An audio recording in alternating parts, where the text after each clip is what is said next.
ভালো ওকে আছে? আপনি আগে দেখা করতে হবে। দিই তো, অন করেন তো।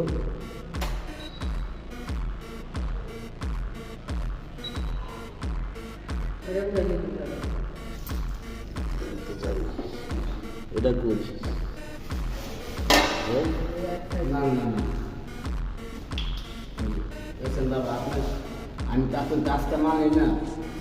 ঠিক আছে, আমি কয়জন আপনি ভিডিও উঠাইছি, যতবার ভিডিওলা উঠাই এগুলি থাকে না, এই যে একটা থাকে ভিডিও না। থাকে না। ঠিক আছে সবাই তো 3.5 কেজির 2 কেজি বানায় না। তা আপনার সবগুলি বললো না, এই একটাই বেড়ে গেল গা। না না মাল লাগি না যাচ্ছি মালা যাচ্ছি না। বিদ্যুৎ মামলায় লাইতে ওই যে এরা কত এই বহান 30 টাকা কেজি তা আপনারা এরকম করেন কিনলে গা? 30 টাকা কেজি নেয় এরা বোতল। আপনি যে কথাটা বলছেন আমি বকরির দোকান গেছি 30 টাকা, আর আপনি যদি 30 টাকা নেন তাহলে 5 টাকা কেন লাভ করবো? তো যা চুরি করবো হ্যাঁ আপনার 30 টাকায় নেবো, আর যা 25 টাকা নেবো হ্যাঁ আপনার মার্কেট চুরি করবো, সবাই না পাই আপনার। আপনি বিশ্বাসটা আছে আমার এই জায়গায় নেবেন।